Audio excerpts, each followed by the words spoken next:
kayo, sino ang pinakagusto nyong katabi sa I inyong like that grupo? question. Okay. You wanna Let's hear start from with each? Eureka. Ako po siguro si Dominic. Kasi parang same po kami ng trip sa buhay. So, siya lagi. Kung ano yung gusto ko, gusto niya rin. Go na go. Mukhang tayo match sa kanya dyan. yung zodiac sign. So, Oo nga, Dominic. Ako po, siguro si Megumi.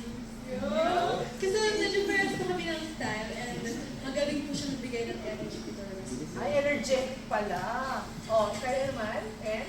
Ako po, si Lay. Kasi si Lay po, siya po yung very calm and grounded po sa amin. Ay, sobrang ingay ko po kasi. So, siya po yung nagbabalance sa akin. So talaga mag-ibang personality. Hindi ka help each other naman, di ba? okay. Meron bang leader sa grupo? Representatives po lahat. Sa every, oh wow, that's nice. Okay, let's continue with Lane. Ako naman po si Ate Ted kasi Oh, very unique po and very creative po siya.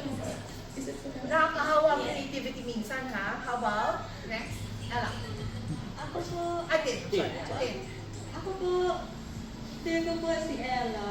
Kasi nakikita ko po siya parang siya yung liwanag sa kadiliman. Wow. I like!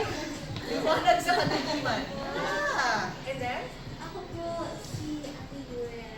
Very, po siya, very supportive, very, straightforward po. So, very funny also. So, yun po.